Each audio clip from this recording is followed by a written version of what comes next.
IMF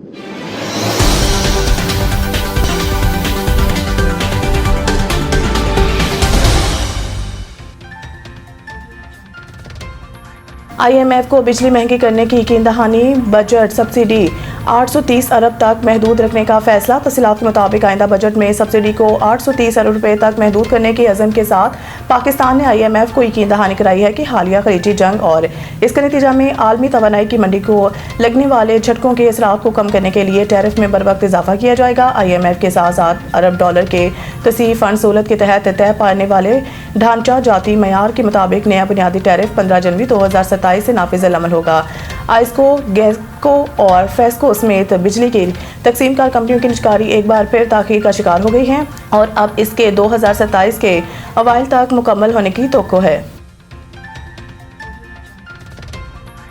Trump का Iran के महफूजशुदा अफज़ोदा uranium कब्जे में लेने का इरादा, माहिरीन ने इंतहाई खतरनाक करार दे दिया। अमरीकी फौजियों का किसी खुफिया ज़ेर ज़मीन जोहरी तनसीब पर दावा बोलकर ईरान के अफज़ोदा यूरेनियम पर कब्जा करना बज़ाहिर गैर हकीकी लगता है, ताहम सदर डोनाल्ड ट्रंप इस ऑप्शन पर गौर कर रहे हैं। ट्रंप का कहना है कि ईरान का महफूजशुदा 60% अफज़ोदा यूरेनियम बहुत गहराई में दफन है और इसे हासिल करना बहुत मुश्किल होगा, लेकिन हम ईरानी यूरेनियम पर कब्जे की ऑप्शन पर गौर कर रहे हैं। आलमी मीडिया और तहकीककारों के मुताबिक 28 फरवरी को शुरू होने वाली जंग के आगाज पर ईरान के पास तकरीबन 440 किलोग्राम यूरेनियम था, जो 60% तक अफज़ोदा किया गया था, जिसे आसानी से 90% तक बढ़ाकर हथियारों के मेयार तक पहुंचाया जा सकता है। इसके अलावा ईरान के पास तकरीबन 1000 किलोग्राम यूरेनियम 20% तक और 8500 किलोग्राम 3.6% तक अफज़ोदा मौजूद है।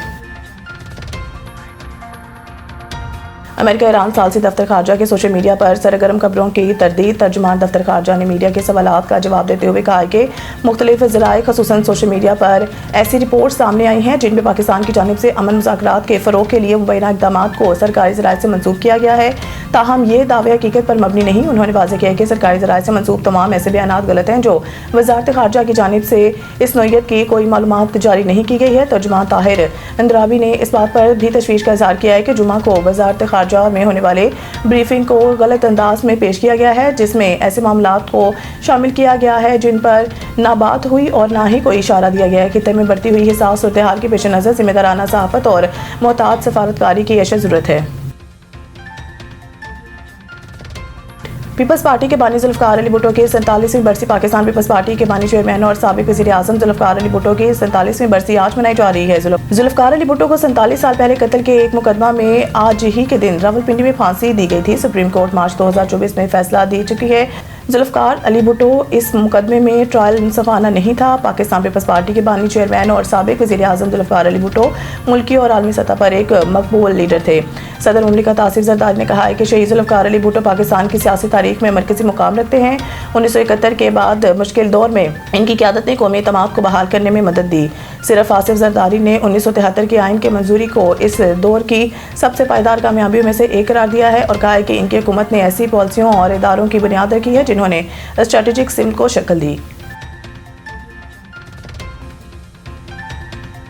कराची किंग्स में डेविड वार्नर से बहुत कुछ सीखने का मौका मिल रहा है। सलमान अली आगा, उन्होंने कहा है कि बतौर कप्तान खेलते हुए जो इजाफी जिम्मेदारी होती है वो PSL में नहीं है। ऐसे में आपको बहुत कुछ ऐसा करने का मौका मिलता है जो कप्तान के हैसियत से नहीं कर पाते।